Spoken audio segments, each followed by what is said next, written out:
ഞാൻ നിഖിൽ ഗോപാലൻ കോക്കുണ്ട് അക്കാഡമിയുടെ CEO ആണ്.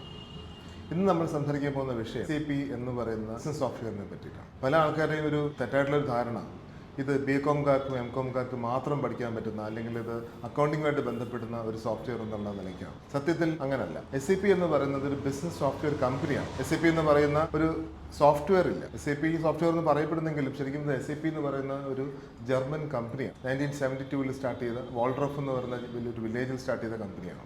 ഇവർക്ക് ഇന്ന് ഒരുപാട് പ്രോഡക്ട്സ് ഉണ്ട് ബിസിനസ്സിന് ആവശ്യമായിട്ടുള്ള. നമുക്ക് എല്ലാവർക്കും അറിയാം, കോവിഡിന് ശേഷം ഒരു ബിസിനസ് സോഫ്റ്റ്വെയർ ഇല്ലാതെ ഒരു ബിസിനസ്സിനും മുന്നോട്ട് നീങ്ങാൻ പറ്റില്ല. ഒട്ടനവധി ബിസിനസ്സുകൾ സോഫ്റ്റ്വെയറിൽ മാത്രം ഡിപ്പെൻഡ് ചെയ്താണ് ഇന്ന് പ്രവർത്തിച്ചു പോകുന്നത്. ഒന്ന് ഇതുവരെയും ലെൻസ്കാർട്ടിനെയും ഫ്ലിപ്കാർട്ടിനെയും ആമസോണിനെയും നമ്മൾ ആരും തന്നെ കണ്ടിട്ടില്ല. അവർക്ക് ഓഫീസ് ഉണ്ടെന്ന് നമുക്കറിയാമെങ്കിലും നമ്മൾ അവിടെ നല്ല സാധനം വായിക്കും. നമ്മളെല്ലാവരും സാധനം വായിക്കുന്നത് അവരുടെ ഇ-കൊമേഴ്സ് വെബ്സൈറ്റ് വഴി സോഫ്റ്റ്വെയറിലൂടെയാണ് ബിസിനസ് നടക്കുന്നത്. സോഫ്റ്റ്വെയറിന്റെ ആവശ്യകത എല്ലാ ബിസിനസ് ഓണേഴ്സിനും നിന്ന് വളരെ വ്യക്തമാണ്. SAP ആണ് ലോകത്തിലെ ഏറ്റവും നമ്പർ 1 ബിസിനസ് സോഫ്റ്റ്വെയർ കമ്പനി. അവർക്ക് ഞാൻ നേരത്തെ പറഞ്ഞ പോലെ ഒരുപാട് സോഫ്റ്റ്വെയർസ് ഉണ്ട് ബിസിനസ്സിനായിട്ട്. അതിൽ ഏറ്റവും പ്രധാനപ്പെട്ട സോഫ്റ്റ്വെയർ ആണ് SAPയുടെ ERP എന്ന് പറഞ്ഞ സോഫ്റ്റ്വെയർ.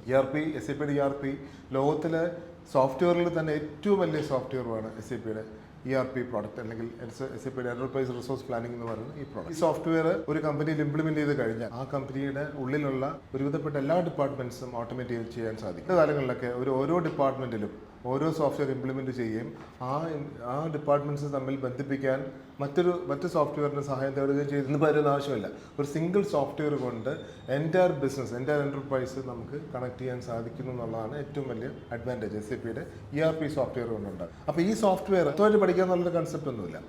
നമ്മൾ ഓരോ ആൾക്കാരും ഈ സോഫ്റ്റ്വെയർ പഠിക്കാൻ ആഗ്രഹിക്കുമ്പോൾ അതാത് നമ്മുടെ ബാക്ക്ഗ്രൗണ്ടിൽ എഡ്യൂക്കേഷണൽ ബാക്ക്ഗ്രൗണ്ടിനോ വർക്ക് എക്സ്പീരിയൻസിനോ അതുമായിട്ട് ബന്ധപ്പെടുന്ന ഒരു മൊഡ്യൂളാണ് നമ്മളിപ്പോൾ പഠിക്കുക.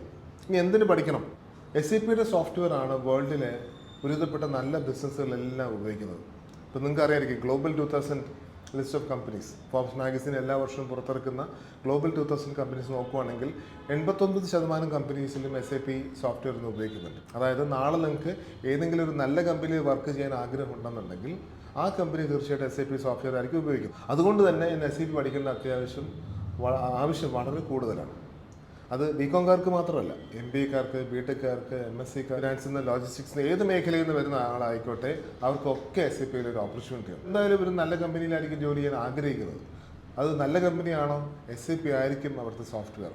അപ്പോൾ SAP ഉപയോഗിക്കാനുള്ള പ്രാവീണ്യം നിങ്ങൾക്ക് ഉണ്ടെന്നുണ്ടെങ്കിൽ നിങ്ങളൊരു പ്രിഫേർഡ് കാൻഡിഡേറ്റ് ആയി മാറുകയാണ് ഇത്തരം നല്ല കമ്പനികളിൽ. ഉദാഹരണത്തിന് നമ്മുടെ ലുലു മോൾ, നമ്മുടെ നാട്ടിൽ തന്നെയുള്ള ലുലു മോൾ SAP സോഫ്റ്റ്വെയർ ആണ് ഉപയോഗിക്കുന്നത്. ലുലുവിൽ ഒരാളെ ഫിനാൻസ് ഡിപ്പാർട്ട്മെന്റിൽ ലോജിസ്റ്റിക്സ് ഡിപ്പാർട്ട്മെന്റിൽ എടുക്കുമ്പോൾ അവർക്ക് SAP അറിയാവുന്നുള്ളത് അവർ ചെക്ക് ചെയ്യുന്നുണ്ട്. SAP പഠിച്ച ആൾക്കാരെയാണ് അവർ ഫ്രണ്ട്സ് കൊടുക്കുന്നത്. SAP രണ്ട് രീതിയിൽ നമുക്ക് പഠിക്കാം. ഒന്ന്, SAP യൂസ് ചെയ്യാൻ പഠിക്കാം, അല്ലെങ്കിൽ SAP യൂസ് ചെയ്യാൻ മാത്രമല്ല SAP എങ്ങനെ ഇംപ്ലിമെന്റേഷൻ ചെയ്യാമെന്ന് കൊണ്ട് പഠിക്കാം. ഈ രണ്ട് ഫണ്ടമെന്റൽ അപ്രോച്ച് ഉണ്ട്. SAP പഠിക്കാൻ ആഗ്രഹിക്കുന്ന ഏതൊരാൾക്കും ഈ രണ്ട് രീതിയും നോക്കാവുന്നതാണ്. ഒന്നെന്ന് പറയുന്നത് SAP യൂസ് ചെയ്യാൻ മാത്രം ആണ് ഞങ്ങൾ പഠിപ്പിക്കുന്നത്. അതിലൂടെ ഒരു SAP യൂസറായി മാറുന്നു. നമ്മൾ ഏത് കമ്പനിയിലേക്ക് നിങ്ങൾക്ക് അതിനുശേഷം അപ്ലൈ ചെയ്യാം. SAP ഉപയോഗിക്കുന്ന ഒരു കമ്പനിയാണോ അവിടങ്ങളിലൊക്കെ അപ്ലൈ ചെയ്യാൻ നേരത്ത് നിങ്ങൾക്ക് സർട്ടിഫിക്കേഷനും നിങ്ങൾക്ക് നോളജ് ഉണ്ടെന്നുള്ള കാര്യം പറയുകയും ചെയ്യാം.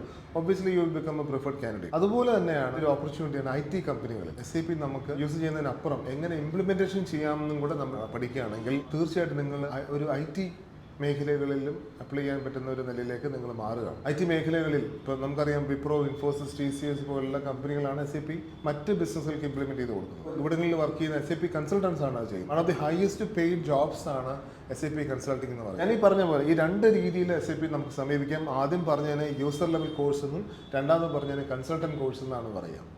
കൺസൾട്ടന്റ് കോഴ്സ് പഠിക്കുന്ന ഒരാൾ യൂസ് ചെയ്യാൻ മാത്രമല്ല എങ്ങനെ ഒരു ബിസിനസ്സിൽ SAP ഇംപ്ലിമെന്റേഷൻ ചെയ്യാമെന്ന് കൊണ്ട് പഠിപ്പിക്കുന്നുണ്ട്. ഈ രണ്ട് രീതിയിലുള്ള കോഴ്സുകളും ഞങ്ങൾ പ്രൊവൈഡ് ചെയ്യുന്നുണ്ട്. നിങ്ങൾക്ക് ഇത്തരം കോഴ്സുകളെ പറ്റിയിട്ടുള്ള കൂടുതൽ സംശയം, ഏതെങ്കിലും ഒരു പെർട്ടിക്കുലർ സബ്ജക്റ്റിനെ പറ്റിയിട്ട് ഒരു വീഡിയോ ഞങ്ങൾ ചെയ്യണമെങ്കിലൊക്കെ നിങ്ങൾക്ക് ഞങ്ങളെ സമീപിക്കാം. താഴെ കമൻറ്റ് ബോക്സിൽ മെൻഷൻ ചെയ്യാം. ഞങ്ങളുടെ യൂട്യൂബ് ചാനൽ സബ്സ്ക്രൈബ് ചെയ്യും. അതുപോലെ തന്നെ ഫേസ്ബുക്കിലാണ് നിങ്ങൾ ഈ വീഡിയോ കാണുന്നെങ്കിൽ ഞങ്ങളുടെ പേജും ഫോളോ ചെയ്യാം. കൂടുതൽ വിവരങ്ങൾക്ക് ഞങ്ങളെ കോൾ ചെയ്യുകയും ചെയ്യാം.